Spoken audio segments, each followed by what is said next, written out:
उसने एक अजनबी की मदद के लिए गाड़ी रोकी। वह वही अरबपति था जिससे हर कोई डरता था। कहानी का आनंद लें। 14 घंटे की ड्यूटी सुबह 2:17 बजे समाप्त हुई। प्रिया ने अपने लॉकर को धड़ाम से बंद किया और पीछे मुड़े बिना ड्रेसिंग रूम से निकल गई। डॉक्टर शर्मा, वार्ड 304 का मरीज आपसे पूछ रहा है, एक नर्स ने उसे पुकारा।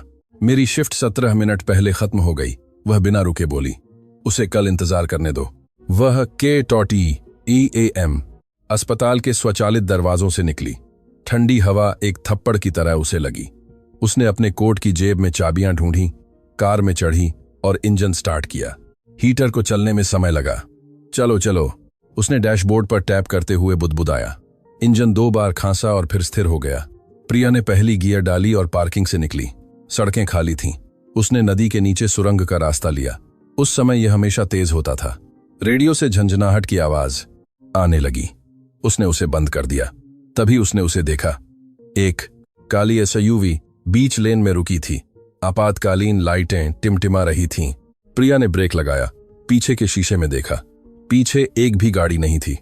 आगे कुछ भी नहीं। नहीं नहीं, वह बुदबुदाया, आज नहीं। लेकिन जिस तरह से गाड़ी झुकी हुई थी, कुछ ऐसा था जिसने उसे रुकने पर मजबूर कर दिया। उसने इंजन बंद कर दिया। वह नीचे उतरी। उसके कदमों की गूंज खाली सुरंग में गूंज उठी। वह SUV के पास गई और शीशे पर खटखटाया। नमस्ते, क्या आप ठीक हैं? कोई जवाब नहीं। उसने और जोर से खटखटाया। अरे, क्या आप सुन रहे हैं? वह झुक गई और खिड़की से अंदर देखा। उसका दिल रुक गया। एक आदमी स्टीयरिंग व्हील पर गिरा हुआ था, पूरी तरह से अचल। हे भगवान! उसने दरवाजे का हैंडल आजमाया, बंद था। वह अपनी कार की ओर भागी, डिक्की खोली और आपातकालीन हथौड़ा निकाला। वह वापस भागी। बिना सोचे समझे उसने पिछली खिड़की के कोने पर वार किया। शीशा टूट गया। उसने अंदर हाथ डाला, ताला खोला और ड्राइवर का दरवाजा खींचा। आदमी एक तरफ लुढ़क गया। प्रिया ने उसे गिरने से पहले सहारा दिया। चलो चलो, उसने उसकी गर्दन को टटोलते हुए कहा। कमजोर नाड़ी, ठंडी त्वचा। उसने अपने मोबाइल की फ्लैशलाइट से पुतलियों की जांच की, प्रतिक्रियाशील लेकिन धीमी। वह फिर से अपनी कार की ओर भागी, फर्स्ट एड किट निकाली और वापस आई। मुंह खोलो, उसने आदमी के होठों के बीच ग्लूकोज जेल डालते हुए आदेश दिया। चलो, सांस लो। आदमी ने एक हल्की कराह के साथ एक आवाज निकाली। हाँ, तुम ठीक हो रहे हो, अभी मुझे मत छोड़ो। उसने आपातकालीन सेवाओं को बुलाया जबकि वह उसकी जांच करती रही। मुझे एक एम्बुलेंस चाहिए। बांद्रा वर्ली लिंक सुरंग, ओवरलैंड निकास। एक आदमी, लगभग 40 साल का, बेहोश, अत्यधिक थकावट या हाइपोग्लाइसीमिया के कारण संभावित रूप से बेहोश। नाड़ी कमजोर लेकिन स्थिर। मैंने उसे स्थिर कर दिया है। उसने फोन रख दिया। उसने एक कपड़े को गीला किया और आदमी के माथे पर रखा।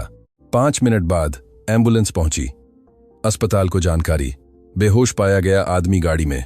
नाड़ी कमजोर, त्वचा ठंडी और नम। संभावित रूप से अत्यधिक थकावट या कम रक्त शर्करा। मैंने 3 मिनट पहले मौखिक ग्लूकोज दिया। वह जवाब दे रहा है। पैरामेडिक ने उसे देखा। क्या आप डॉक्टर हैं? आपातकालीन विभाग, यूनिवर्सिटी अस्पताल। अच्छा काम। उन्होंने आदमी को स्ट्रेचर पर उठाया। प्रिया ने अपने हाथों को अपनी पैंट पर पोंछते हुए एक कदम पीछे हट गई। क्या आप हमारे साथ आ रही हैं? दूसरे पैरामेडिक ने पूछा। नहीं, मैंने अपना काम कर दिया। वह जाने के लिए मुड़ी। रुकिए, पहले पैरामेडिक ने कहा। हमें रिपोर्ट के लिए आपके विवरण की आवश्यकता है। प्रिया ने उन्हें जल्दी से जानकारी दी। वह जाना चाहती थी, घर लौटना चाहती थी, सोना चाहती थी, लेकिन अपनी कार में चढ़ने से पहले उसने पीछे मुड़कर देखा। वह आदमी अब अधिक सचेत स्ट्रेचर से उसे देख रहा था।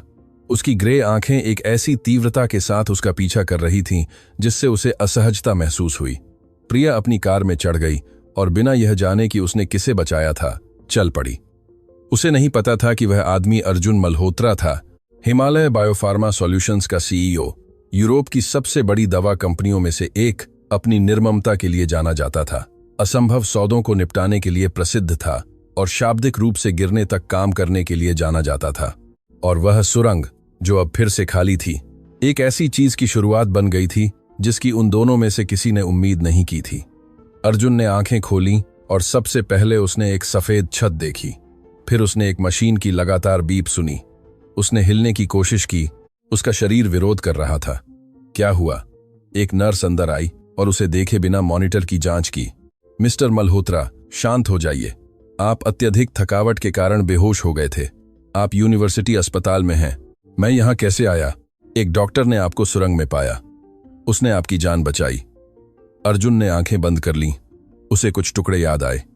चक्कर आना, स्टीयरिंग व्हील उसके हाथों से फिसलना और एक दृढ़ व्यंग्यात्मक आवाज, अभी मुझे मत छोड़ो। वह कहां है? नर्स ने ड्रिप को एडजस्ट करते हुए कहा, उसकी शिफ्ट खत्म हो गई, लेकिन वह यहीं काम करती है। अगर आप उसे धन्यवाद देना चाहते हैं तो आप उसे कल ढूंढ सकते हैं। उसका नाम क्या है? नर्स हिचकिचाई। मैं आपको स्टाफ की जानकारी नहीं दे सकती। अर्जुन जोर देने वाला था जब दरवाजा खुला। राहुल, उसका सहायक, हाथ में मोबाइल और पीला चेहरा लिए अंदर आया। हे भगवान, अर्जुन, तुम जिंदा हो। जाहिर है सोशल मीडिया पर हंगामा मचा हुआ है। सुरंग में कार की तस्वीरें, आपके बेहोश होने के बारे में हेडलाइनें। मैंने पहले ही एक बयान तैयार कर लिया है। हम कहेंगे कि यह मामूली निर्जलीकरण था। राहुल, शेयरधारक घबराए हुए हैं। बोर्ड एक आपातकालीन बैठक चाहता है और हिमालय फार्मा पूछ रहा है कि क्या हम विलय के लिए अभी भी तैयार हैं। राहुल, मुझे इस पर हस्ताक्षर करने की जरूरत है इससे पहले कि। राहुल, सहायक अचानक चुप हो गया। 5 मिनट के लिए चुप हो जाओ। राहुल ने अर्जुन को ऐसे देखा जैसे उसके एक और सिर उग आया हो। फिर धीरे धीरे सिर हिलाया और कोने में कुर्सी पर बिना कुछ कहे बैठ गया। अर्जुन ने आंखें बंद कर लीं। उसने सांस ली। वर्षों में पहली बार उसने बस सांस की बात ली और वह केवल उस आवाज के बारे में सोच सकता था जिसने उससे कहा था कि वह मरे नहीं। 3 मंजिल नीचे प्रिया अस्पताल के सिस्टम में घटना की रिपोर्ट पूरी कर रही थी। तो तुम सुरंग की नायिका थी, मार्टिना? आपातकालीन विभाग की एक और डॉक्टर ने पूछा। मैं किसी की नायिका नहीं थी। मैंने अपना काम किया। तुमने खुद अर्जुन मल्होत्रा को बचाया। प्रिया ने ऊपर देखा। कौन? मार्टिना ने अविश्वसनीय रूप से उसे देखा। क्या तुम्हें सच में नहीं पता वह कौन है? क्या मुझे पता होना चाहिए? वह केवल हिमालय बायोफार्मा सॉल्यूशंस का सीईओ है। तुम्हें पता है, वही दवा कंपनी जो शाब्दिक रूप से यहां इस्तेमाल होने वाली दवाओं की कीमत तय करती है। प्रिया ने भौहें सिकोड़ी। उनमें से एक कार्यकारी जो मरते दम तक काम करते हैं और उम्मीद करते हैं कि हम बाकी लोग भी ऐसा ही करें। मार्टिना हंसी। खैर, तुमने उनमें से एक की जान बचाई। क्या विडंबना है। प्रिया ने अपना कोट लॉकर में रखते हुए बुदबुदाया। वे कहते हैं कि वह बहुत सुंदर है। वह बेहोश था, मैंने ध्यान नहीं दिया। और वे कहते हैं कि वह करोड़पति है। वे सभी ऐसे होते हैं। मार्टिना ने सिर हिलाया। तुम मुंबई में अकेली ऐसी व्यक्ति हो जो एक अरबपति को बचाती है और उसे कोई परवाह नहीं। क्योंकि मुझे परवाह नहीं, प्रिया ने अपना लॉकर बंद करते हुए कहा। अब मैं घर जा रही हूं, एक सामान्य व्यक्ति की तरह सोने। वह पीछे मुड़े बिना ड्रेसिंग रूम से निकल गई। उसे नहीं पता था कि 3 मंजिल ऊपर अर्जुन मल्होत्रा ने अभी राहुल से उस डॉक्टर के बारे में सब कुछ जानने के लिए कहा था जिसने उसे बचाया था। अगले दिन अर्जुन को सख्त निर्देशों के साथ छुट्टी मिल गई। 1 हफ्ते तक कोई काम नहीं। देसाई ने सख्त लहजे में कहा। कोई मीटिंग नहीं, कोई तनाव नहीं। असंभव, अर्जुन ने जवाब दिया। तो अगले पतन के लिए तैयार रहें। और मेरा विश्वास करें, शरीर 2 बार चेतावनी नहीं देता। अर्जुन ने बिना जवाब दिए छुट्टी के कागजात पर हस्ताक्षर किए। राहुल कार के साथ बाहर इंतजार कर रहा था। मैं तुम्हें घर ले जाऊंगा, ऑफिस नहीं। राहुल, डॉक्टर ने कहा। मैंने सुना उसने क्या कहा।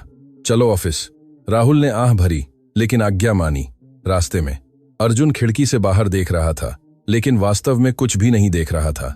क्या तुमने पता लगाया कि वह कौन थी? उसने अचानक पूछा। कौन? डॉक्टर। राहुल हिचका। हाँ, उसका नाम प्रिया शर्मा है, आपातकालीन डॉक्टर। वह यूनिवर्सिटी अस्पताल में 6 साल से है।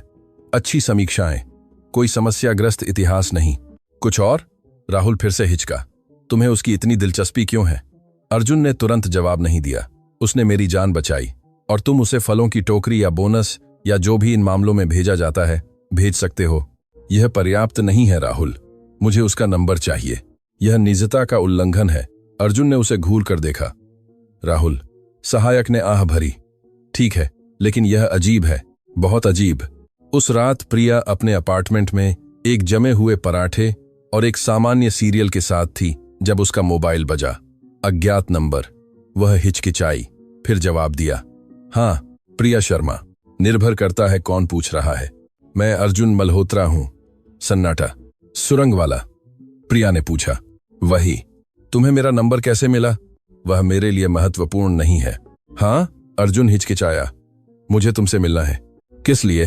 तुम्हें धन्यवाद देने के लिए। कोई जरूरत नहीं है, मैंने अपना काम किया, बस। कृपया। प्रिया एक पल के लिए चुप रही। क्या तुम ठीक हो? हाँ। क्या तुम सो रहे हो? यह नहीं। जवाब दो अर्जुन। उसने आह भरी। बहुत नहीं तो तुम ठीक नहीं हो। अर्जुन, 8 घंटे सो। कुछ ऐसा खाओ जो मशीन से न निकला हो और मुझे धन्यवाद देना भूल जाओ। उसने फोन रख दिया। अर्जुन मोबाइल को आश्चर्य और कुछ हद तक प्रशंसा के मिश्रण के साथ देखता रहा। उसे किसी ने कभी फोन नहीं काटा था, कभी नहीं। राहुल, जिसने दरवाजे से सब कुछ सुना था, ने सिर हिलाया। मैंने कहा था यह अजीब है। अर्जुन मुश्किल से मुस्कुराया। बहुत अजीब, लेकिन परेशान होने के बजाय वह उत्सुक महसूस कर रहा था, और यह और भी अजीब था। 2 दिन बाद अर्जुन यूनिवर्सिटी अस्पताल में आया। मुझे डॉ. प्रिया शर्मा से मिलना है, उसने रिसेप्शनिस्ट से कहा। क्या आपके पास अपॉइंटमेंट है? नहीं। तो आप नहीं मिल सकते। उसे कहो कि अर्जुन मल्होत्रा यहां है। रिसेप्शनिस्ट की आंखें झपक गईं। वह अर्जुन मल्होत्रा? क्या कोई और है? 5 मिनट बाद प्रिया माथे पर शिकन डाले आपातकालीन विभाग से बाहर निकली। तुम यहां क्या कर रहे हो? मुझे तुमसे मिलना था। मैं काम कर रही हूं। मुझे पता है, बस 5 मिनट लगेंगे। प्रिया ने उसे मूल्यांकन करते हुए देखा, फिर आह भरी। 5 मिनट बाहर। वे अस्पताल की एक छोटी सी साइड छत पर गए। ठंड थी। प्रिया ने अपने हाथ बांध लिए। बोलो, मैं तुम्हें धन्यवाद देना चाहता हूं। तुमने फोन पर 2 बार ऐसा किया। मेरे लिए यह पर्याप्त नहीं है। हाँ। अर्जुन ने अपने कोट से एक लिफाफा निकाला। यह है। अगर यह पैसा है तो इसे रख लो। प्रिया, तुमने मुझे इसलिए नहीं बचाया ताकि मैं तुम्हें भुगतान कर सकूं। मैंने तुम्हें बचाया क्योंकि मैं यही करती हूं। अब घर जाओ, आराम करो और मुझे काम करने दो। वह मुड़कर अंदर जाने लगी। रुको, अर्जुन ने कहा। प्रिया रुक गई, लेकिन मुड़ी नहीं। कम से कम मुझे तुम्हें रात के खाने पर आमंत्रित करने दो। नहीं। क्यों नहीं? प्रिया आखिरकार मुड़ी। क्योंकि मुझे यह महसूस करने के लिए एक करोड़पति कार्यकारी की जरूरत नहीं है कि मैं अपने बारे में बेहतर महसूस करूं। यह इसलिए नहीं है। तो क्यों? अर्जुन हिचकिचाया। क्योंकि जब मैं उस कार में था तो मैंने सोचा था कि मैं अकेला मरने वाला हूं, और जब मैं वापस आया तो मैंने पहली बात तुम्हारी आवाज सुनी थी जो मुझसे कह रही थी कि मैं मरूं नहीं, और मैं उस आवाज के पीछे के व्यक्ति से मिलना चाहता हूं। प्रिया ने उसे देर तक देखा। क्या तुम पागल हो? मुझे पता है, और तुम शायद फिर से बेहोश हो जाओगे अगर तुम अभी भी नहीं सोते हो। शायद। और मैं तुम्हें फिर से नहीं बचाऊंगी। समझ गए? प्रिया ने आह भरी। पिज्जा कल शाम 6 बजे। मैं तुम्हें पता भेजूंगी। अर्जुन मुस्कुराया। मैं वहां हूंगा, और अगर तुम लिमोसिन में आते हो तो मैं चली जाऊंगी। मैं टैक्सी में आऊंगा। ठीक है। प्रिया अस्पताल में चली गई। अर्जुन को छत पर एक मुस्कान के साथ छोड़ गई जो उसे सालों से याद नहीं थी। राहुल, जो कार में उसका इंतजार कर रहा था, उसे उस अभिव्यक्ति के साथ लौटते देखा और जानता था कि कुछ बदल गया था, कुछ बड़ा। अगले दिन अर्जुन 6 बजे से 5 मिनट पहले पिज्जा कॉर्नर पहुंच गया। यह एक मजदूर वर्ग के पड़ोस में एक छोटी सी जगह थी। कुछ भी फैंसी नहीं। लकड़ी की मेजें, कागज के मेजपोश। प्रिया पहले से ही वहां थी। तुम जल्दी आ गए, उसने कहा। मैं तुम्हें जाने का जोखिम नहीं उठाना चाहता था। बुद्धिमान। वे बैठ गए। एक वेटर पास आया। आप क्या ऑर्डर करेंगे? पिज्जा मार्गेरिटा, प्रिया ने कहा। वही। अर्जुन ने मेनू देखे बिना कहा। क्या तुम विकल्पों को भी नहीं देखोगे? मुझे तुम्हारे निर्णय पर भरोसा है।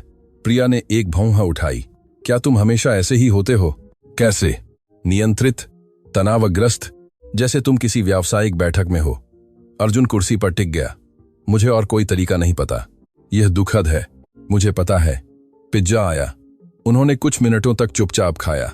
तुम आने के लिए क्यों राजी हुई? अर्जुन ने पूछा। जिज्ञासा। किस बारे में? उस तरह के व्यक्ति के बारे में जो सुबह 2 बजे एक सुरंग में बेहोश होने तक काम करता है। अर्जुन बिना हास्य के मुस्कुराया। बनंता, वाइना, बाता, एक ऐसा व्यक्ति जिसे रुकना नहीं आता। वह मुझे पहले से ही पता है। मैं जानना चाहती हूं क्यों? अर्जुन ने अपनी स्लाइस रख दी। क्योंकि अगर मैं रुकता हूं तो मुझे यह स्वीकार करना पड़ेगा कि मेरी जिंदगी खाली है। प्रिया उसकी क्रूर ईमानदारी से हैरान होकर उसे देखा। वाह, हाँ, वाह। और तुम इसके बारे में क्या करने वाले हो? मुझे नहीं पता। प्रिया ने एक घूंट पानी पिया। खैर, सोने से शुरू करो और असली खाना खाओ, और शायद कभी कभी अपने ऑफिस से बाहर निकलो। यह एक मेडिकल सलाह है। यह सामान्य ज्ञान वाले व्यक्ति की सलाह है। अर्जुन ने धीरे धीरे सिर हिलाया। क्या मैं तुमसे फिर मिल सकता हूं? किस लिए? क्योंकि तुम सालों में पहली व्यक्ति हो जो मुझसे ऐसे बात करती हो जैसे मैं इंसान हूं। प्रिया ने उसे देर तक देखा। ठीक है, लेकिन कोई फैंसी जगह नहीं, कोई महंगे उपहार नहीं, और अगर तुम फिर से बेहोश होते हो तो मैं तुम्हें छोड़ दूंगी। सौदा पक्का। उन्होंने रात का खाना खत्म किया। प्रिया के विरोध के बावजूद अर्जुन ने भुगतान किया। बाहर ठंडी सड़क पर उन्होंने विदाई ली। क्या तुम ठीक रहोगे? प्रिया ने पूछा। मुझे लगता है। अच्छा। वे एक दूसरे को कुछ क्षणों के लिए देखते रहे, जितनी देर जरूरी थी उससे ज्यादा। फिर मिलते हैं, प्रिया ने आखिरकार कहा। फिर मिलते हैं, अर्जुन ने जवाब दिया। वह सड़क पर चलती हुई चली गई। अर्जुन ने उसे अपने सीने में एक अजीब भावना के साथ दूर जाते देखा, आशा जैसी कुछ। राहुल ने उसे उस रात बुलाया। डेट कैसी रही?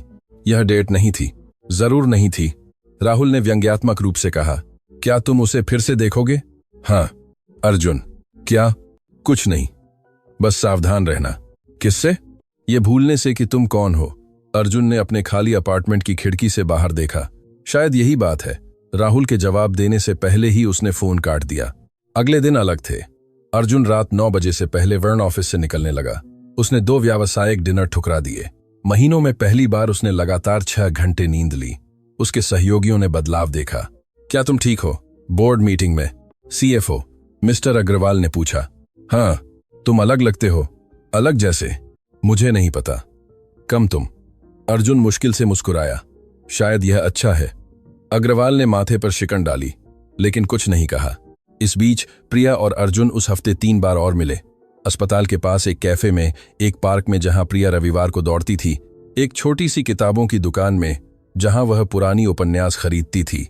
कभी कोई फैंसी जगह नहीं, कभी कुछ भी दिखावा नहीं, बस बातचीत। हर बात और कुछ नहीं, पर लंबी बातचीत। क्या तुम हमेशा डॉक्टर बनना चाहती थी? अर्जुन ने पार्क में चलते हुए पूछा।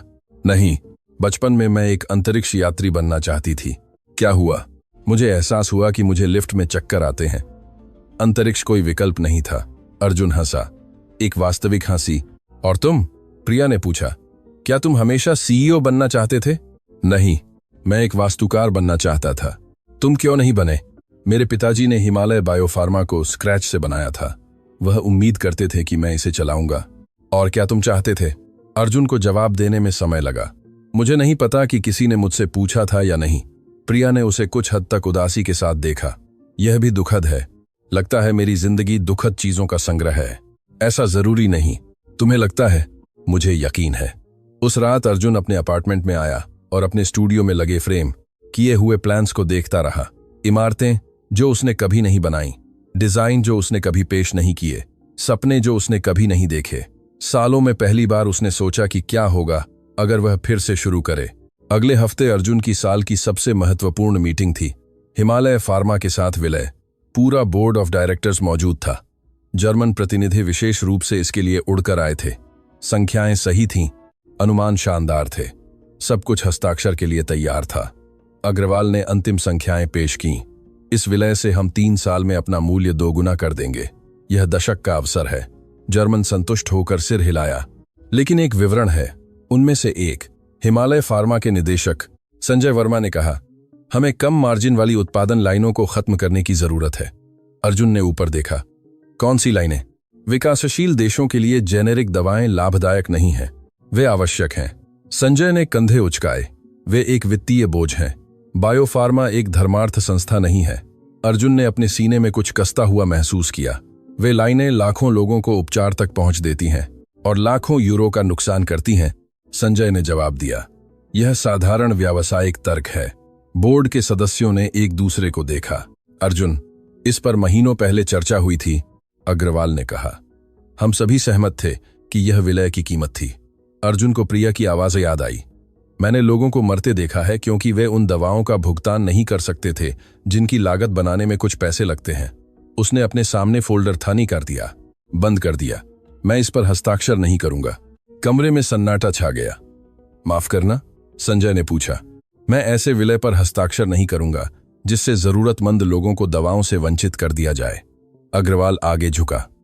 अर्जुन, क्या तुम्हें पता है कि तुम क्या कह रहे हो? पूरी तरह से। यह 7,500 करोड़ रुपये का सौदा है। मुझे पता है शेयरधारक पागल हो जाएंगे, उन्हें पागल होने दो। संजय ने अपना पोर्टफोलियो एक सूखी आवाज के साथ बंद कर दिया। यह हमारी अंतिम पेशकश है मिस्टर मल्होत्रा, और यह मेरा अंतिम जवाब है, अर्जुन ने उठते हुए कहा। अगर हिमालय एसेंशियल लाइनों को बनाए रखने के लिए तैयार है तो हम बात कर सकते हैं, अगर नहीं तो यह मीटिंग खत्म हो गई। संजय भी खड़ा हो गया। हम इसे याद रखेंगे जब बायोफार्मा डूबना शुरू करेगा। मैं इसे याद रखूंगा जब मैं रात को सो पाऊंगा। जर्मन बिना विदाई दिए कमरे से निकल गए। बोर्ड ऑफ डायरेक्टर्स अर्जुन को देखते हुए चुपचाप खड़ा रहा। अग्रवाल ने पहले बात की, क्या तुम्हें पता है कि तुमने अभी क्या किया? हाँ, तुमने 7,500 करोड़ रुपये कूड़े में फेंक दिए। नहीं, मैंने अभी याद दिलाया कि यह कंपनी किस लिए स्थापित की गई थी। वह कमरे से निकल गया। पीछे एक घना और शत्रुतापूर्ण सन्नाटा छोड़ गया। राहुल लगभग दौड़ते हुए गलियारे में उसके पास पहुंचा। तुम पागल हो गए हो सकता है वे तुम्हें बर्खास्त कर देंगे, शायद। अर्जुन, यह पेशेवर आत्महत्या है। अर्जुन रुका और राहुल को देखा। 2 हफ्ते पहले और अब में क्या अंतर है? क्या 2 हफ्ते पहले मुझे परवाह होती? वह चलता रहा। राहुल को गलियारे के बीच में स्तब्ध छोड़ गया। उसी दोपहर खबरें फैल गईं। अर्जुन मल्होत्रा ने हिमालय फार्मा के साथ करोड़ रुपये के विलय को ठुकराया। हिमालय बायोफार्मा ने अपने सीईओ के समझ से बाहर के फैसले के कारण ऐतिहासिक अवसर खोया। अर्जुन के 7,500 करोड़ लगा कि सौदे को ठुकराने के बाद शेयरधारक आग बबूला। सुर्खियां क्रूर थीं, सोशल मीडिया और भी बुरा। अर्जुन को पूरे दिन फोन आते रहे। क्या तुम पागल हो? एक महत्वपूर्ण शेयरधारक चिल्लाया। तुमने अभी मेरा निवेश नाली में डाल दिया। मुझे खेद है। तुम्हें खेद है? बस इतना ही? हाँ, मुझे खेद है, लेकिन मैं अपना निर्णय नहीं बदलूंगा। उसने फोन काट दिया। 5 मिनट बाद एक और फोन। अर्जुन, मैं मिस्टर सिंह हूं, आपके सबसे बड़े निवेश फंडों में से एक का संस्थापक। मुझे आपको समझाना होगा कि आखिर क्या हुआ। मैंने एक विलय को ठुकराया जो लोगों को मार देता। यह नाटकीय है, यह सच है। अर्जुन, आपकी शेयरधारकों, बोर्ड और मेरी अंतरात्मा के प्रति जिम्मेदारियां हैं। मिस्टर सिंह ने आह भरी। वे आपको मीडिया में तबाह कर रहे हैं। मुझे पता है, आपकी प्रतिष्ठा मिट्टी में मिल गई है। मैं ठीक हो जाऊंगा। नहीं, इससे नहीं। यह बड़ा है अर्जुन। मुझे पता है मिस्टर सिंह, लेकिन मुझे ऐसा करना पड़ा। मिस्टर सिंह बहुत देर तक चुप रहे। ठीक है, मैं आपके फैसले का सम्मान करता हूं, लेकिन मैं अपना निवेश नहीं रख सकता। मैं समझता हूं। शुभकामनाएं अर्जुन, आपको उनकी जरूरत होगी। उसने फोन काट दिया। अर्जुन मोबाइल को देखता रहा। 2 घंटे में उसने 3 प्रमुख शेयरधारकों का समर्थन खो दिया था। शेयरों की कीमत लगातार गिर रही थी और फोन कॉल बंद नहीं हो रहे थे। राहुल बिना पूछे ऑफिस में घुस गया। आपको अभी एक बयान देना होगा। नहीं अर्जुन, वे आपको सूली पर चढ़ा रहे हैं। वे कह रहे हैं कि आपको नर्वस ब्रेकडाउन हुआ है, कि आप अस्थिर हैं, कि आपको कंपनी नहीं चलानी चाहिए। शायद वे सही हैं। राहुल की आंखें झपक गईं। क्या? शायद मुझे यह कंपनी नहीं चलानी चाहिए जिस तरह से मैं इसे चला रहा हूं। अर्जुन, देखो हमने क्या बनाया है। राहुल, पैसे बनाने की एक मशीन जिसे इस बात की परवाह नहीं है कि वह रास्ते में किसे कुचलती है। यह सच नहीं है। नहीं, आखिरी बार हमने कब कोई फैसला इस आधार पर लिया था कि वह सही क्या है, न कि लाभदायक क्या है? राहुल ने जवाब नहीं दिया। ठीक है, अर्जुन ने कहा, तुम याद नहीं कर सकते क्योंकि हमने ऐसा नहीं किया है। कंपनियां पैसा कमाने के लिए मौजूद हैं, दवा कंपनियां ठीक करने के लिए मौजूद हैं। पैसा द्वितीयक होना चाहिए। राहुल ने सिर हिलाया। तुम आदर्शवादी हो गए हो, मैं इंसान बन गया हूं। वे चुप हो गए। तुम क्या करने वाले हो? राहुल ने आखिरकार पूछा। मुझे नहीं पता, लेकिन मैं सही काम करने के लिए माफी नहीं मांगूंगा। राहुल ने धीरे धीरे सिर हिलाया। ठीक है, तो हम इस झटके को एक साथ झेलेंगे। अर्जुन ने उसे आश्चर्य से देखा। एक साथ? मैं अच्छे और बुरे के लिए तुम्हारा सहायक हूं। अर्जुन मुश्किल से मुस्कुराया। धन्यवाद राहुल, मुझे अभी धन्यवाद मत दो। यह बेहतर होने से पहले और भी बदतर होगा। और यह बदतर हो गया। अगले दिन बोर्ड के 3 सदस्यों ने सार्वजनिक रूप से इस्तीफा दे दिया। उन्होंने अर्जुन की आलोचना करते हुए साक्षात्कार दिए। उन्होंने अपना रास्ता खो दिया है। अग्रवाल ने राष्ट्रीय टेलीविजन पर कहा। उनके हालिया फैसले व्यावसायिक निर्णय की पूरी कमी दिखाते हैं। वह आर्थिक वास्तविकताओं पर आदर्शों को प्राथमिकता दे रहे हैं, दूसरे ने जोड़ा, और यह किसी भी कंपनी के लिए खतरनाक है। शेयरों में और 10% की गिरावट आई। कर्मचारियों को अपनी नौकरियों के बारे में चिंता होने लगी और अर्जुन को बोर्ड ऑफ डायरेक्टर्स से मूल्यांकन बैठक के लिए एक आधिकारिक सम्मन मिला। वह जान की साही के साथ जानता था कि इसका क्या मतलब था। वे उसे बर्खास्त करने वाले थे। उस रात जब वह आखिरकार ऑफिस से निकला तो लगभग 10 बज रहे थे। प्रिया उसका इंतजार कर रही थी अस्पताल के बाहर, जैसा कि उन्होंने तय किया था। तुम देर से आए, उसने कहा। मुझे पता है, माफ करना।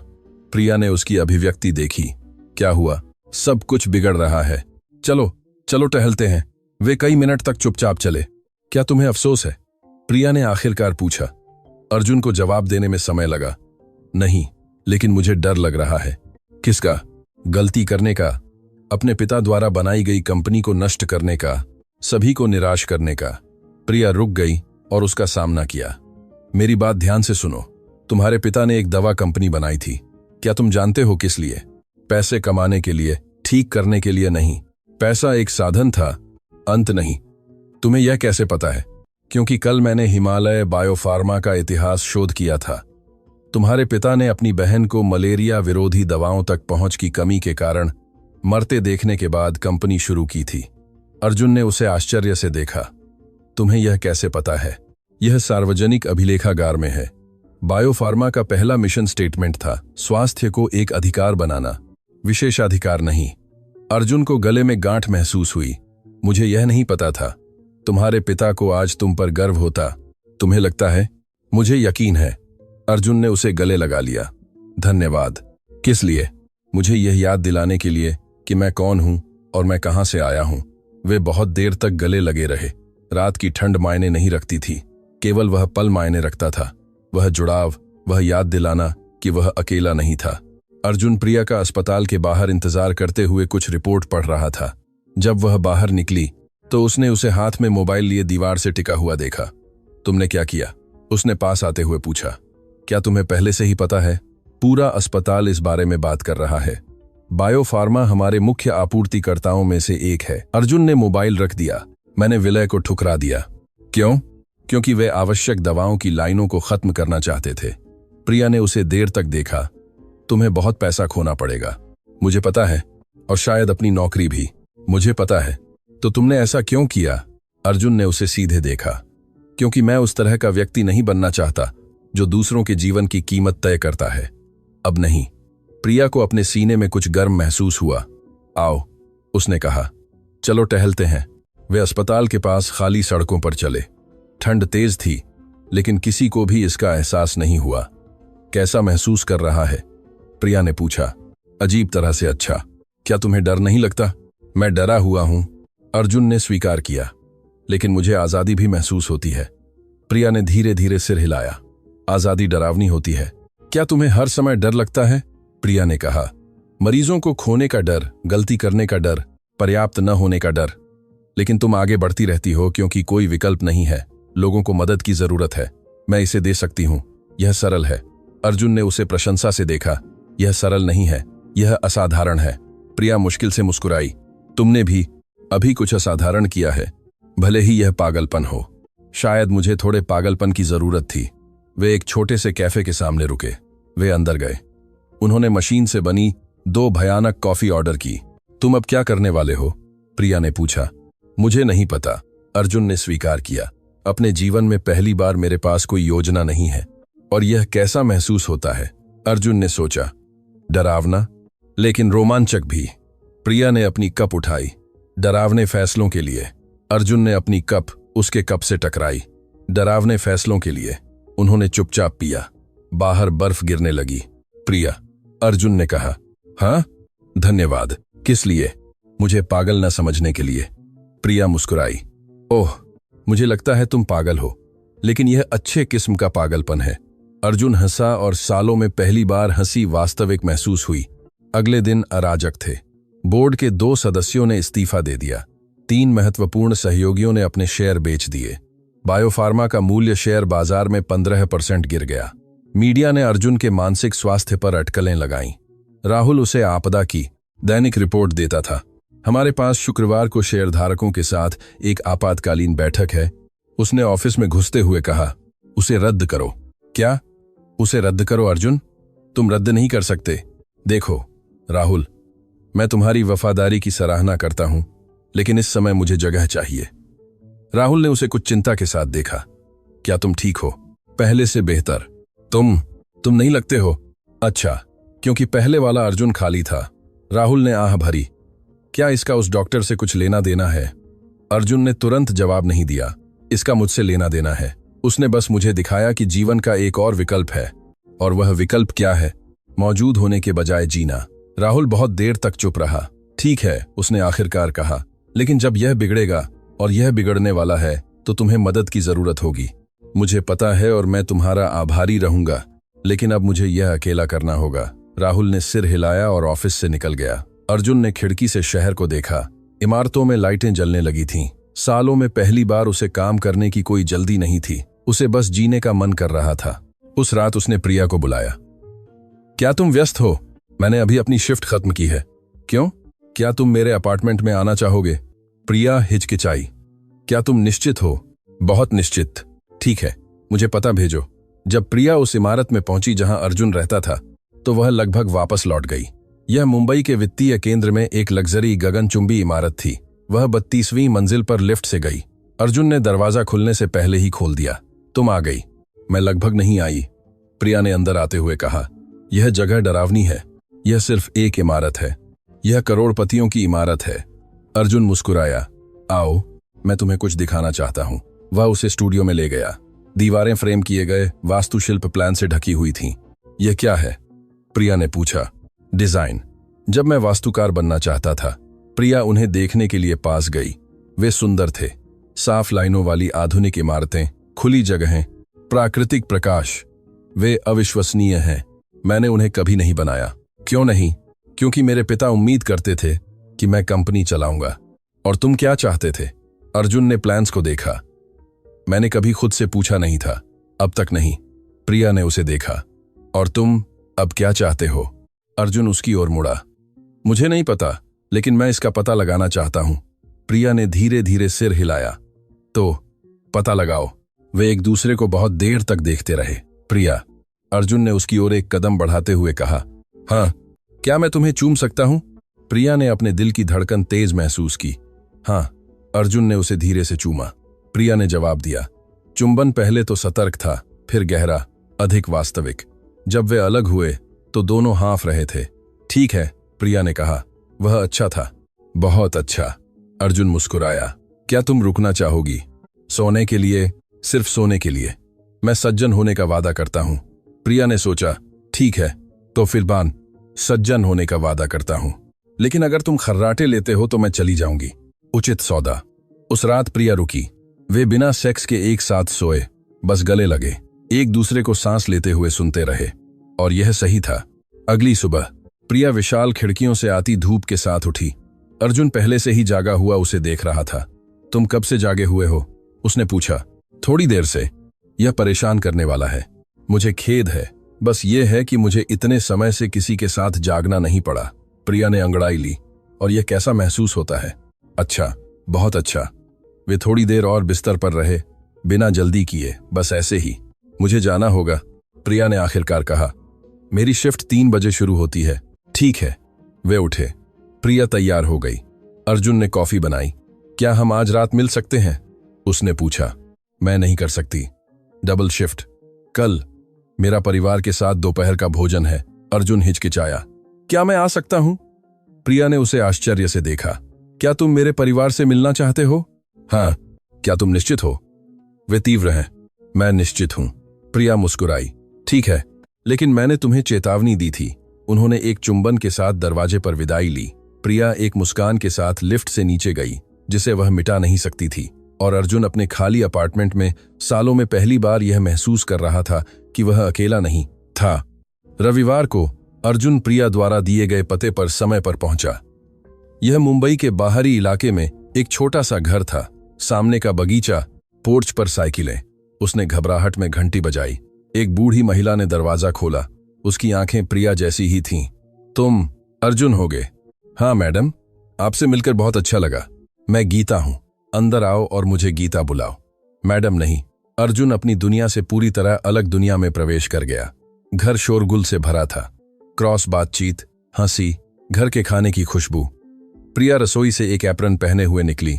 तुम आ गए। मैंने वादा किया था। आओ, मैं तुम्हें सभी से मिलवाती हूं। अगले 20 मिनट नामों और चेहरों का एक बवंडर था। श्रुति, प्रिया की छोटी बहन, मेडिकल छात्रा। तो तुम वही प्रसिद्ध अर्जुन हो, उसने हाथ मिलाते हुए कहा। प्रिया तुम्हारे बारे में बात करना बंद नहीं करती, हर समय ऐसे ही, यह थकाने वाला है। प्रिया ने उसे कोहनी मारी। चुप रहो। राजीव, बड़ा भाई, 38 साल का, मैकेनिक। क्या तुम्हें टायर बदलना आता है? उसने नमस्ते के तौर पर पूछा। तेल भी नहीं देखना आता। राजीव ने सीटी बजाई। वाह, प्रिया तुम्हें सब कुछ सिखाएगी, है ना? जाहिर तौर पर। अंजलि, प्रिया की भाभी, राजीव की पत्नी, प्राथमिक विद्यालय की शिक्षिका। आपसे मिलकर बहुत अच्छा लगा अर्जुन। क्या आप कुछ पीना चाहेंगे? जो भी हो, ठीक है। बियर? तो हम यहां शैंपेन नहीं पीते। अर्जुन घबराकर हंसा। बियर? बिल्कुल सही। और भतीजे? आरव, 7 साल का, और दाया, 4 साल की। क्या तुम अमीर हो? आरव ने बिना किसी झिझक के पूछा। आरव, ऐसा मत पूछो, अंजलि ने उसे डांटा। क्यों नहीं? मां कहती है कि मौसी प्रिया एक अमीर आदमी से मिली। अर्जुन उसके स्तर तक नीचे झुका। मेरे पास पैसा है, हाँ, लेकिन महत्वपूर्ण बात यह है कि मैं तुम्हारी मौसी से बहुत प्यार करता हूं। आरव ने उसे गंभीरता से परखा। क्या तुम उससे सच में प्यार करते हो या सिर्फ इसलिए कि वह सुंदर है? सच में। और क्या तुम उससे शादी करोगे? अर्जुन ने प्रिया को देखा, जिसका चेहरा लाल हो गया था। अगर वह चाहती है। हाँ, आरव ने संतुष्ट होकर सिर हिलाया। ठीक है, तुम रुक सकते हो। सब हंसने लगे।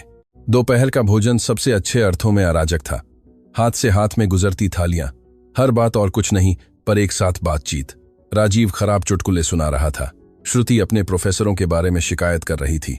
बच्चे हर 5 मिनट में टोक रहे थे। गीता और खाना परोस रही थी, हालांकि सभी विरोध कर रहे थे कि वे पहले से ही भरे हुए थे। अर्जुन को नहीं पता था कि कहां देखें, कहां हाथ रखें, क्या कहें। सब कुछ इतना शोरगुल वाला, अराजक, वास्तविक और औपचारिक डिनर से पूरी तरह अलग था, जिनकी उसे आदत थी। क्या तुम ठीक हो? प्रिया ने फुसफुसाते हुए उससे पूछा। हाँ, बस बहुत ज्यादा है, मुझे पता है। क्या तुम थोड़ी देर के लिए बाहर जाना चाहोगे? नहीं, ठीक है, मुझे यह पसंद है। और यह सच था, उसे यह पसंद था। उसे शोरगुल, अराजकता, प्रामाणिकता पसंद थी। उसे पसंद था कि राजीव श्रुति को बिना किसी द्वेष के कैसे चिढ़ाता था। उसे पसंद था कि गीता अपने बच्चों को कितने प्यार से देखती थी। उसे पसंद था कि कैसे सभी एक दूसरे को टोकते थे, लेकिन वास्तव में सुनते थे। यह उसके परिवार से बहुत अलग था। उसके पिता का निधन तब हो गया था जब वह 20 साल का था। उसकी मां ने दोबारा शादी कर ली थी और मोनाको में रहती थी। वे महीने में एक बार कर्तव्य के तौर पर बात करते थे और उनके डिनर हमेशा शांत, औपचारिक, ठंडे होते थे। लेकिन यह परिवार था। तुम क्या सोच रहे हो? श्रुति उसके बगल में बैठते हुए पूछा। कि मैं कभी ऐसे दोपहर के भोजन में नहीं रहा। कैसे? खुश। श्रुति मुस्कुराई। ठीक है, आदत डाल लो, अब तुम इसका हिस्सा हो। दोपहर के भोजन के बाद उसने बर्तन उठाने में मदद की। उसने अनाड़ीपन से किया। लगभग 2 गिलास गिरा दिए। गीता ने उसे धैर्य से निर्देशित किया। तुम बहुत घरेलू नहीं हो, है ना? बिल्कुल नहीं, तुम्हें सीखना होगा। अगर तुम मेरी बेटी के साथ रहोगे तो तुम्हें बर्तन धोना आना चाहिए। अर्जुन मुस्कुराया। मुझे लगता है यह उचित है। गीता ने एक थाली पोंछते हुए उसे ध्यान से देखा। क्या तुम उससे सच में प्यार करते हो? हाँ। क्या तुम्हें इस बात की परवाह नहीं है कि वह अमीर नहीं है, कि वह तुम्हारी दुनिया से नहीं है? मुझे इस बात की परवाह है कि वह वास्तविक है, कि वह मुझसे एक व्यक्ति की तरह व्यवहार करती है, कि वह मुझे बेहतर बनना चाहती है। गीता ने संतुष्ट होकर सिर हिलाया। अच्छा, क्योंकि अगर तुम उसे चोट पहुंचाते हो तो तुम्हारे पास कितना भी पैसा क्यों ना हो, मैं तुम्हें ढूंढ निकालूंगी। अर्जुन हंसा। मैं उसे चोट नहीं पहुंचाऊंगा, तुम्हें बेहतर है। जब उन्होंने धोना खत्म किया तो राजीव ने उसे बगीचे में बुलाया। मैं तुम्हें कुछ दिखाना चाहता हूं। अर्जुन राजीव के पीछे, घर के पीछे गैराज में गया। अंदर एक पुरानी कार कपड़े से ढकी हुई थी। राजीव ने उसे हटाया, जिससे 70 के दशक की एक क्लासिक मर्सिडीज दिखाई दी। यह मेरे पिता की थी, उसने समझाया। जब मैं 20 साल का था तब उनका निधन हो गया था। मैं इसे 10 साल से पुनर्स्थापित कर रहा हूं। यह सुंदर है। धन्यवाद। लगभग खत्म हो गया है, बस इलेक्ट्रिकल सिस्टम बचा है। राजीव ने प्यार से हुड को सहलाया। मेरे पिता ने मुझे कारों के बारे में सब कुछ सिखाया। वह कहते थे कि जो आदमी यह नहीं जानता कि वह क्या इस्तेमाल करता है, उसे ठीक कैसे करे, वह उसे इस्तेमाल करने लायक नहीं है। अर्जुन ने सिर हिलाया। यह समझ में आता है, क्या तुम्हें कुछ ठीक करना आता है? अर्जुन ने सोचा, नहीं, वास्तव में तुम क्या करते थे जब कुछ टूट जाता था? मैं एक नया खरीदता था। राजीव ने सीटी बजाई। यह अच्छा होना चाहिए, यह खाली है। राजीव ने आश्चर्य से उसे देखा। वाह, मुझे यह जवाब की उम्मीद नहीं थी। यह सच है, मुझे कभी किसी चीज के लिए प्रयास नहीं करना पड़ा। सब कुछ हमेशा आसान था और इसने मुझे खाली कर दिया। राजीव ने धीरे धीरे सिर हिलाया। प्रिया कहती है कि जब से तुम उससे मिले हो, तुम बहुत बदल गए हो। उसने मुझे बचाया, शाब्दिक और लाक्षणिक रूप से। ठीक है, तो तुम मुझे पसंद हो। जो कोई भी मेरी बहन को खुश करता है वह मुझे पसंद है। राजीव ने उसे हाथ बढ़ाया। अर्जुन ने उसे कसकर पकड़ा। लेकिन अगर तुम उसे चोट पहुंचाते हो, राजीव ने और कसकर दबाते हुए कहा, तुम्हारे पास कितने भी अंगरक्षक क्यों ना हो, मैं तुम्हें ढूंढ निकालूंगा। अर्जुन मुस्कुराया। तुम्हारी मां ने भी यही कहा, यह परंपराओं का परिवार है। वे हंसे। जब वे घर लौटे तो प्रिया श्रुति के साथ पोर्च पर थी। सब ठीक है? उसने पूछा। बिल्कुल सही, अर्जुन ने जवाब दिया। तुम्हारे भाई ने मुझे धमकाया, तुम्हारी मां ने भी। मुझे बहुत प्यार महसूस होता है। प्रिया हंसी। इसका मतलब है कि उन्होंने तुम्हें स्वीकार कर लिया है। जब वे जाने लगे तो प्रिया उसे उसकी कार तक छोड़ने गई। सब ठीक है? उसने पूछा। ठीक से ज्यादा, अर्जुन ने जवाब दिया। तुम्हारा परिवार अविश्वसनीय है। वे शोरगुल वाले हैं, वे वास्तविक हैं। अर्जुन ने ठीक किया। यह सही है। प्रिया ने उसे धीरे से चूमा। मुझे खुशी है कि तुम्हें यह पसंद आया। मुझे यह बहुत पसंद आया। उस रात अपने अपार्टमेंट में वापस जाते हुए अर्जुन को कुछ एहसास हुआ। अपने जीवन में पहली बार उसने अनुभव किया था कि एक वास्तविक परिवार क्या होता है। ऐसे लोग नहीं जो कर्तव्य या उपनाम से जुड़े हों, बल्कि ऐसे लोग जो वास्तविक प्रेम से जुड़े हों, वास्तविक चिंता से जुड़े हों, किसी को चोट पहुंचाने पर, किसी को धमकी देने की इच्छा से जुड़े हों। और वह यह चाहता था, वह इसका हिस्सा बनना चाहता था। वह प्रिया के साथ यह बनाना चाहता था। अपने जीवन में पहली बार उसे ऐसा नहीं लगा कि उसे कुछ कमी है। उसे खालीपन महसूस नहीं हुआ। उसे काम से समय भरने की कोई जल्दी महसूस नहीं हुई। उसे बस पूरा महसूस हुआ। अगले हफ्ते बोर्ड ऑफ डायरेक्टर्स ने एक असाधारण बैठक बुलाई। अर्जुन जानता था कि क्या होने वाला था। वह राहुल के साथ कॉन्फ्रेंस रूम में गया। बोर्ड के 9 सदस्य मौजूद थे। अग्रवाल ने पहले बात की। अर्जुन, इस बैठक का उद्देश्य हाल के फैसलों के बाद आपके नेतृत्व का मूल्यांकन करना है, जिन्होंने कंपनी को नकारात्मक रूप से प्रभावित किया है। मैं समझता हूं। क्या आपके पास अपने बचाव में कुछ कहने को है? अर्जुन ने सभी उपस्थित लोगों को देखा। उसने उनके चेहरों पर वही महत्वाकांक्षा पहचानी जो उसे सालों से थी। संख्याओं के प्रति वही जुनून, लाभ न पैदा करने वाली हर चीज के प्रति वही उदासीनता, और उसे एहसास हुआ कि अब वह वहां से संबंधित नहीं था। हाँ, उसने कहा, मैं माफी मांगना चाहता हूं। कमरे में फुसफुसाहट फैल गई। माफी मांगना? अग्रवाल ने आश्चर्य से पूछा। विलय को ठुकराने के लिए नहीं, वह सही फैसला था। तो मैं इसे लेने में इतना समय लगाने के लिए माफी मांगता हूं। कमरे में सन्नाटा छा गया। मैं इस कंपनी को इस विचार पर बनाने के लिए माफी मांगता हूं कि संख्याएं लोगों से ज्यादा महत्वपूर्ण हैं। अर्जुन ने जारी रखा। यह भूलने के लिए कि बायोफार्मा को ठीक करने के लिए स्थापित किया गया था, सिर्फ पैसे कमाने के लिए नहीं, उस तरह का नेता बनने के लिए जो सम्मान के बजाय डर पैदा करता है। अग्रवाल आगे झुका। अर्जुन, मुझे पता है कि यह बोर्ड मुझे बर्खास्त करने की योजना बना रहा है। अर्जुन ने उसे रोका। और मैं इसे स्वीकार करता हूं, लेकिन मैं सही काम करने के अपने विकल्प पर पछतावा नहीं करूंगा। वह उठा। तो मैं आपको काम बचाता हूं, मैं इस्तीफा देता हूं। कमरे में एक बिजली के झटके की तरह हंगामा मच गया। क्या? सदस्यों में से एक चिल्लाया। मैं तुरंत इस्तीफा देता हूं। अग्रवाल भी खड़ा हो गया। अर्जुन, तुम नहीं कर सकते। मैंने कर दिया। राहुल, जो चुप रहा था, ने बड़ी आंखों से उसे देखा। क्या तुम निश्चित हो? मैं कभी किसी चीज के बारे में इतना निश्चित नहीं रहा। अर्जुन मुड़ा और कमरे से निकल गया। राहुल उसके पीछे गया। तुमने अभी इस्तीफा दे दिया है? हाँ। क्या तुम्हें पता है इसका क्या मतलब है? पूरी तरह से। कोई बायोफार्मा नहीं, कोई शक्ति नहीं, कोई। राहुल ने अर्जुन को रोका। अपने जीवन में पहली बार। इससे मुझे डर नहीं लगता। तुम क्या करने वाले हो? अर्जुन मुस्कुराया। जीना। वह बायोफार्मा की इमारत से आखिरी बार सीईओ के तौर पर निकला। ठंडी हवा उसे लगी, लेकिन खाली महसूस करने के बजाय उसे आजादी महसूस हुई। उसने अपना मोबाइल निकाला और प्रिया को बुलाया। नमस्ते, उसने जवाब दिया। मैंने इस्तीफा दे दिया। विराम। कैसा महसूस कर रहा है? स्वतंत्र। अच्छा, क्या तुम काम कर रही हो? 11 बजे तक मैं तुम्हारा बाहर इंतजार करूंगा। तुम्हें नहीं करना पड़ेगा, मैं करना चाहता हूं। प्रिया ने लाइन के दूसरी तरफ से मुस्कुराई।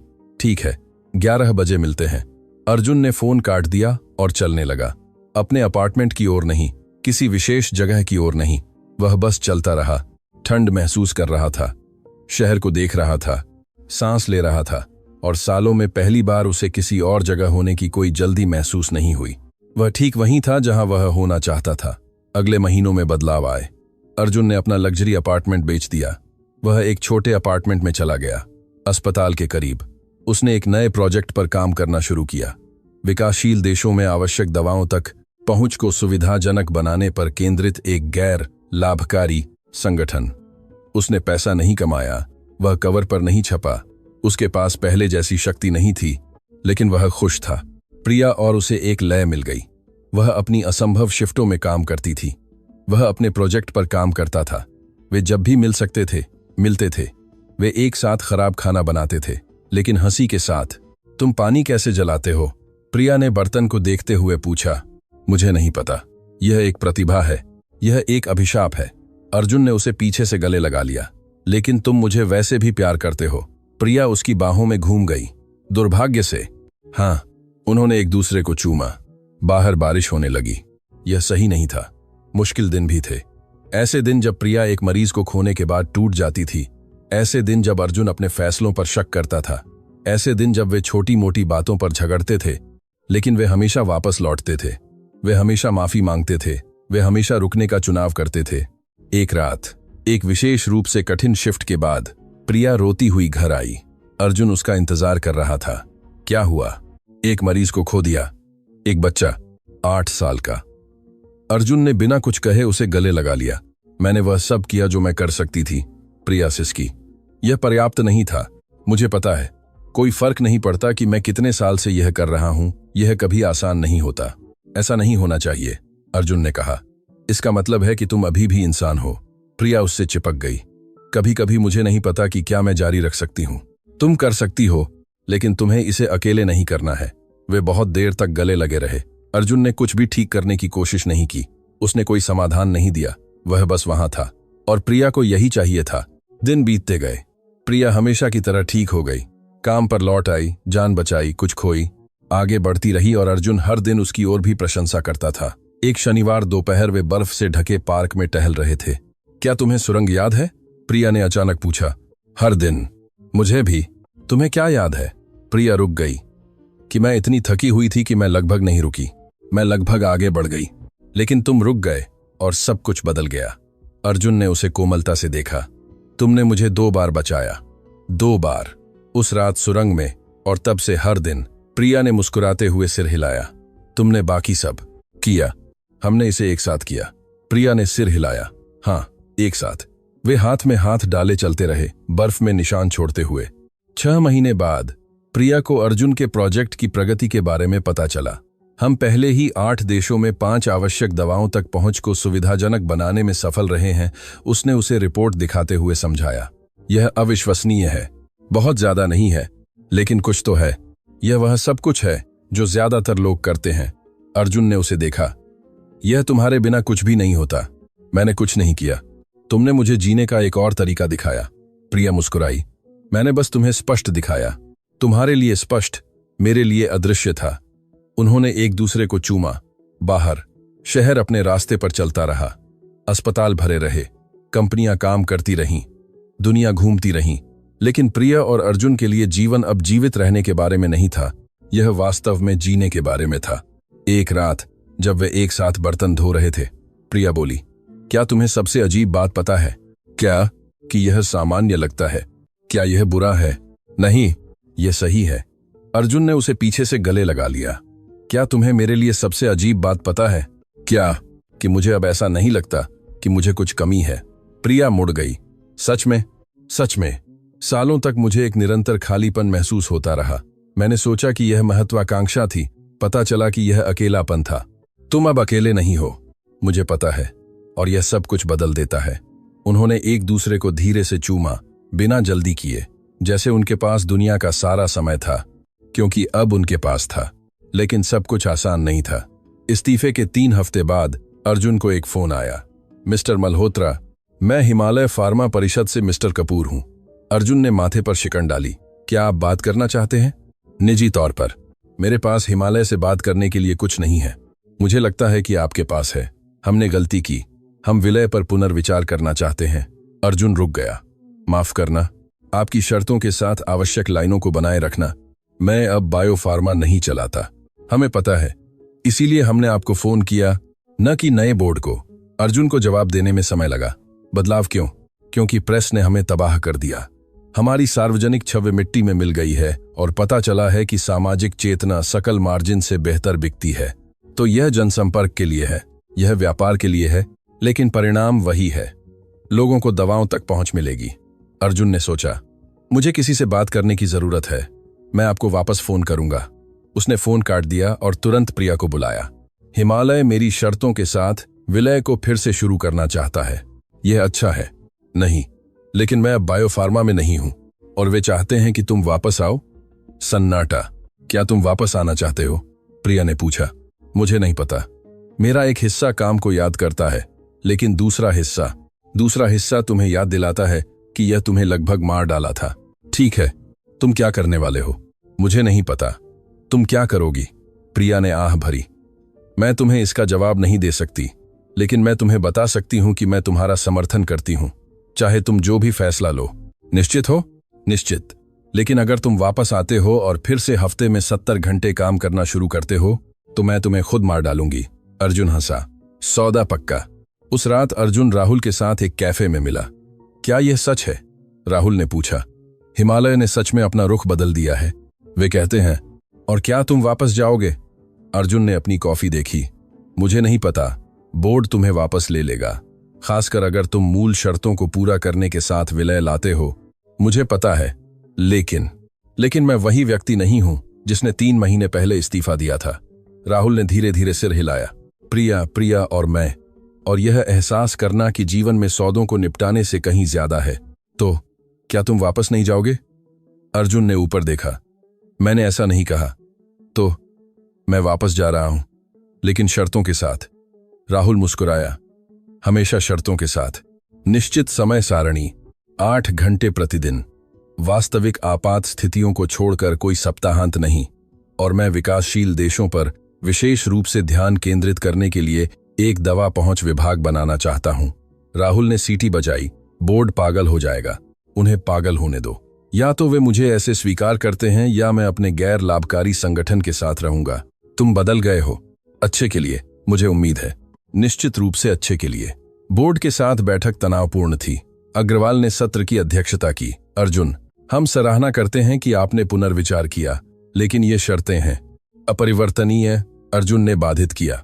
एक सीईओ सिर्फ 8 घंटे काम नहीं कर सकता। यह कर सकता है, या उन्हें कोई और ढूंढना होगा। सदस्यों में से एक आगे झुका। और अगर कोई संकट आता है, मेरे पास मोबाइल है। मैं आपात स्थितियों को संभाल सकता हूं, लेकिन मैं ऑफिस में नहीं रहूंगा। यह अव्यावसायिक है। लोगों से मरने तक काम करने की उम्मीद करना अव्यावसायिक है। अग्रवाल ने आह भरी। और दवा पहुंच विभाग, अपरिवर्तनीय। हिमालय ने आवश्यक लाइनों को बनाए रखने के लिए सहमति व्यक्त की। हमें उनके प्रभाव को अधिकतम करने के लिए एक समर्पित टीम की आवश्यकता है। इसमें पैसा लगेगा। पहली बार जब हमने विलय को ठुकराया था, तब शेयर बाजार में 15% की गिरावट की तुलना में कम। अग्रवाल इसका खंडन नहीं कर सका। हम वोट देंगे। अर्जुन उठा। वोट दो, लेकिन मेरा जवाब वही है। ये शर्तें हैं। वह कमरे से बाहर निकल गया। राहुल उसके पीछे बाहर पहुंचा। क्या तुम्हें लगता है कि वे स्वीकार करेंगे? मुझे नहीं पता, लेकिन अगर वे नहीं करते हैं तो मैं प्रिया और अपने संगठन के साथ रहूंगा और मैं खुश रहूंगा। और अगर वे स्वीकार करते हैं, अर्जुन मुस्कुराया, तो मैं वापस जाऊंगा, लेकिन एक अलग व्यक्ति के रूप में। बोर्ड ने स्वीकार कर लिया। अर्जुन 1 हफ्ते बाद बायोफार्मा लौट आया, लेकिन सब कुछ अलग था। वह 8 बजे आता था, 5 बजे चला जाता था। राहुल के साथ दोपहर का भोजन करता था, बजाय भोजन छोड़ने के, और हर रात बिना चूके प्रिया के साथ रात का खाना खाता था। तुम्हारा दिन कैसा रहा? उसने पूछा। उत्पादक, लेकिन 5 बजे खत्म हो गया। चमत्कार, रोजमर्रा का चमत्कार। प्रिया मुस्कुराई। मुझे तुम्हारा यह संस्करण पसंद है। मुझे भी। लेकिन सब कुछ आसान नहीं था। उसके लौटने के 1 महीने बाद अर्जुन को पहला वास्तविक संकट हुआ। भारत में दवाओं का एक दोषपूर्ण बैच। फोन रात 11 बजे आया। अर्जुन प्रिया के साथ एक फिल्म देख रहा था। तुम्हें अभी आना होगा, राहुल ने फोन पर कहा। यह तत्काल है। अर्जुन ने प्रिया को देखा। मुझे जाना होगा। मुझे पता है, मैं जितनी जल्दी हो सके वापस आऊंगा। जो भी तुम्हें बचाना है बचाओ। अर्जुन ने उसे चूमा और भागा। वह सुबह 6 बजे वापस आया, थका हुआ लेकिन संतुष्ट। प्रिया जागकर उसका इंतजार कर रही थी। सब ठीक है? हाँ, हम समस्या को नियंत्रित करने में कामयाब रहे। कोई प्रभावित नहीं हुआ। अच्छा, तुम्हें अकेला छोड़ने के लिए माफ करना। प्रिया ने सिर हिलाया। अपना काम करने के लिए माफी मत मांगो, बस इसे नियम मत बनाओ। यह नहीं होगा। मुझे तुम पर भरोसा है। अर्जुन उसके बगल में सोफे पर गिर गया। मैं तुमसे प्यार करता हूं। प्रिया ने उसे गले लगा लिया। मैं भी तुमसे प्यार करती हूं। महीने बीत गए। हिमालय के साथ विलय सफलतापूर्वक पूरा हो गया। दवा पहुंच विभाग ने काम करना शुरू कर दिया। 6 महीने में उन्होंने 15 देशों में 3 आवश्यक दवाओं की कीमतों को कम करने में कामयाबी हासिल की। बायोफार्मा के शेयर ठीक हो गए। प्रेस ने कंपनी की दिशा में बदलाव का जश्न मनाया और अर्जुन को अपने जीवन में पहली बार अपने काम पर गर्व महसूस हुआ। लेकिन इससे भी महत्वपूर्ण बात यह थी कि उसे पूरा महसूस हुआ। एक रात अपने अपार्टमेंट में रात का खाना खाते हुए अर्जुन ने एक छोटी सी डिब्बी निकाली। प्रिया ने उसे देखा। ये क्या है? इसे खोलो। प्रिया ने डिब्बी खोली। अंदर एक साधारण सुरुचिपूर्ण अंगूठी थी। अर्जुन, मुझे पता है कि यह जल्दी है। मुझे पता है कि हम सिर्फ 1 साल से एक साथ हैं, लेकिन मुझे यह भी पता है कि मैं अपनी बाकी जिंदगी तुम्हारे साथ बिताना चाहता हूं। प्रिया को अपनी आंखों में आंसू महसूस हुए। क्या तुम मुझसे शादी के लिए पूछ रहे हो? हाँ, अगर तुम चाहती हो तो अभी नहीं होना चाहिए, लेकिन मैं चाहता हूं कि तुम जानो कि। प्रिया ने उसे रोकते हुए चूमा। हाँ, मैं तुमसे शादी करना चाहती हूं। अर्जुन उससे ज्यादा मुस्कुराया जितना वह कभी मुस्कुराया था। सच में? सच में। वे गले लगे। उन्होंने एक दूसरे को चूमा। वे हंसे। बाहर बारिश होने लगी, लेकिन अंदर उस छोटे से अपार्टमेंट में सब कुछ सही था। शादी प्रिया की इच्छा के अनुसार साधारण थी। गीता के घर का बगीचा, केवल परिवार और करीबी दोस्त। कुछ भी दिखावा नहीं, कुछ भी फैंसी नहीं, बस वास्तविक। राहुल सबसे अच्छा आदमी था। श्रुति सम्मान की दासी। गीता पूरी समारोह में रोती रही। राजीव ने एक भयानक भाषण दिया जो अंत में मजेदार निकला। और जब अर्जुन और प्रिया ने पति पत्नी के रूप में एक दूसरे को चूमा तो सभी ने तालियां बजाईं। यह किसी मैगजीन की शादी नहीं थी। यह बेहतर थी क्योंकि यह उनकी थी। उस रात मनाली में एक झोपड़ी में अपने हनीमून पर प्रिया और अर्जुन चिमनी के सामने बैठे थे। कैसा महसूस कर रहा है? उसने पूछा। पूरा। क्या तुम्हें अपनी पिछली जिंदगी याद नहीं आती? बिल्कुल नहीं। वह जिंदगी खाली थी। यह भरी हुई है। प्रिया उससे चिपक गई। क्या तुम्हें सबसे पागलपन भरी बात पता है? क्या? कि अगर मैं उस रात सुरंग में नहीं रुकती तो यह सब नहीं होता। अर्जुन ने उसके माथे पर चूमा। मुझे खुशी है कि तुम रुक गई। मुझे भी। वे चुप हो गए, आग की चट सुनकर। बाहर बर्फ धीरे धीरे गिर रही थी और अंदर 2 लोग जो सबसे अप्रत्याशित क्षण में मिले थे, एक साथ एक जीवन का निर्माण कर रहे थे। एक वास्तविक जीवन, एक ऐसा जीवन जिसे जीने लायक था। 6 महीने बाद प्रिया को पता चला कि वह गर्भवती है। उसने अर्जुन को एक रात काम के बाद खबर दी। मुझे तुम्हें कुछ बताना है। अर्जुन ने अपना ब्रीफ केस रखा। क्या हुआ? मैं गर्भवती हूं। अर्जुन जम गया। क्या? हमारा एक बच्चा होने वाला है। अर्जुन ने उसे जमीन से उठाते हुए गले लगा लिया। सच में? सच में? निश्चित हो? 3 टेस्ट। बहुत निश्चित। अर्जुन ने उसे चूमा। हम माता पिता बनने वाले हैं। हम माता पिता बनने वाले हैं। उस रात उन्होंने परिवार को फोन किया। गीता खुशी से चिल्लाई। श्रुति रोई। राजीव ने अर्जुन के डायपर बदलने सीखने के बारे में मजाक किया। और राहुल, जब उसे अगले दिन पता चला तो वास्तविक स्नेह के साथ मुस्कुराया। तुम एक महान पिता बनोगे। तुम्हें लगता है? मुझे यकीन है। अर्जुन को डर, घबराहट, अनिश्चितता महसूस होने की उम्मीद थी, लेकिन उसे केवल खुशी और उससे भी ज्यादा प्यार महसूस हुआ जितना वह जानता था कि वह संभाल सकता है। गर्भावस्था जटिल थी। प्रिया को पहले 3 महीनों तक लगातार मतली रही। अर्जुन ने नरम भोजन बनाना सीखा। खराब, लेकिन समर्पण के साथ। यह बहुत भयानक स्वाद वाला है। प्रिया ने सूप चखते हुए कहा। मुझे पता है, मुझे खेद है, लेकिन कोशिश करने के लिए धन्यवाद। अर्जुन मुस्कुराया। तुम्हारे लिए कुछ भी। महीने बीत गए। प्रिया का पेट बढ़ा। अर्जुन सभी मेडिकल अपॉइंटमेंट पर जाता था।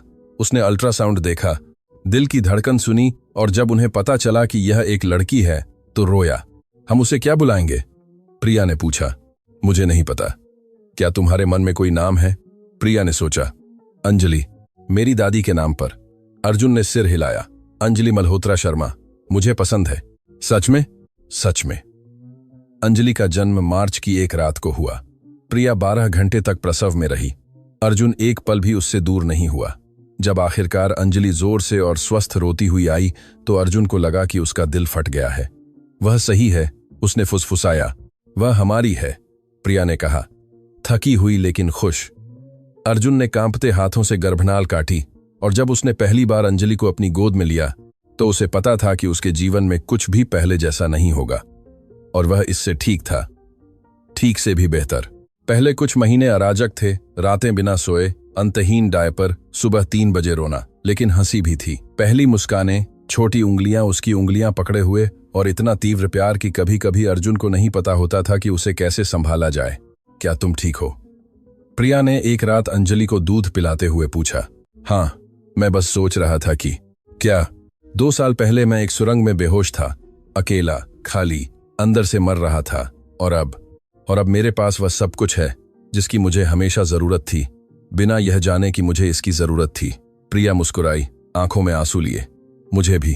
उन्होंने अंजलि के सिर के ऊपर से एक दूसरे को चूमा और उस पल में सब कुछ सार्थक लगा। सुरंग, डर, कठिन फैसले, इस्तीफे, सब कुछ, क्योंकि इसने उन्हें यहां लाया, इस पल में, इस परिवार में, इस जीवन में। वह सुरंग जहां से सब कुछ शुरू हुआ था, अभी भी वहीं थी। प्रिया हर बार रात की शिफ्ट से लौटते समय, अब अंजलि पीछे की सीट पर सोई हुई थी, उससे गुजरती थी। उसे हमेशा वह रात याद आती थी। काली एसयूवी, बेहोश आदमी, रुकने का फैसला, एक साधारण फैसला जिसने सब कुछ बदल दिया। अर्जुन भी सुरंग के बारे में सोचता था कि कैसे उसका शरीर हार गया क्योंकि उसका जीवन खाली था, कि कैसे एक थकी हुई डॉक्टर रुक गई जब उसे नहीं करना था, कि कैसे दयालुता के उस कार्य ने उसे दिखाया कि अस्तित्व का एक और तरीका था।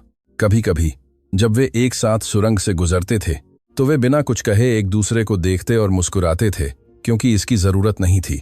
दोनों जानते थे कि उस जगह का क्या मतलब था।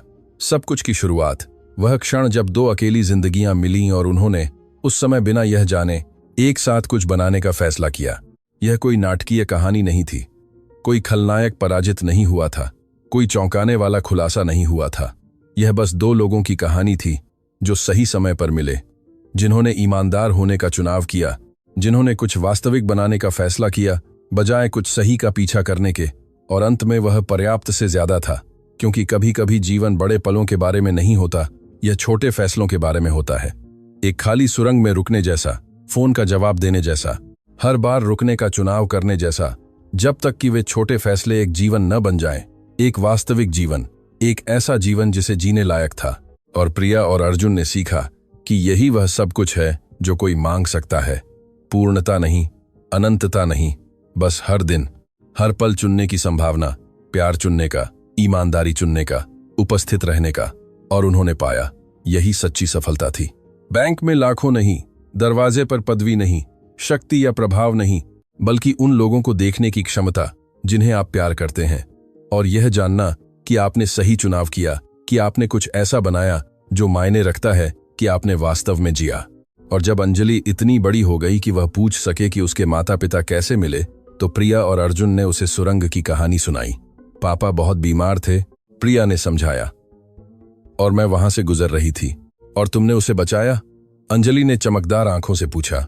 हाँ, मेरे प्यार। और फिर तुम प्यार में पड़ गए? अर्जुन मुस्कुराया। इतनी जल्दी नहीं हुआ, लेकिन हाँ, आखिरकार हम प्यार में पड़ गए। तुम क्यों रुके मां? अंजलि ने पूछा। तुम थकी हुई थी। प्रिया ने अर्जुन को जवाब देने से पहले देखा, क्योंकि कभी कभी सही काम रुकना होता है, तब भी जब तुम थकी हुई हो, तब भी जब तुम्हारे पास आगे बढ़ने के 1000 कारण हो, और तुम्हें हमेशा सही काम करना चाहिए। यह हमेशा आसान नहीं होता, लेकिन जब तुम कर सको तो हाँ। अंजलि ने गंभीरता से सिर हिलाया। जब मैं बड़ी हो जाऊंगी तो मैं भी लोगों की मदद करने के लिए रुकूंगी। प्रिया ने उसे गले लगा लिया। मुझे यकीन है कि तुम करोगी। और अर्जुन अपनी पत्नी और बेटी को देखते हुए एक बार फिर उस भावना को महसूस किया जिसे उसने पहचानना सीख लिया था। शांति, पूर्णता, वास्तविक खुशी। वह जीवन जिसे उसने कभी नहीं जाना था कि वह चाहता था, लेकिन जिसे वह अब उसके बिना कल्पना भी नहीं कर सकता था। और यह सब इसलिए हुआ क्योंकि एक रात एक थकी हुई डॉक्टर ने एक खाली सुरंग में रुकने का फैसला किया। एक छोटा सा फैसला, असाधारण परिणाम। क्योंकि कभी कभी जीवन ऐसे ही काम करता है। सबसे बड़े पल सबसे सरल फैसलों से पैदा होते हैं, और सबसे अच्छी कहानियां तब शुरू होती हैं जब आप इसकी सबसे कम उम्मीद करते हैं। सुबह 2 बजे एक खाली सुरंग में दयालुता के एक कार्य के साथ जिसने 2 जीवन हमेशा के लिए बदल दिए।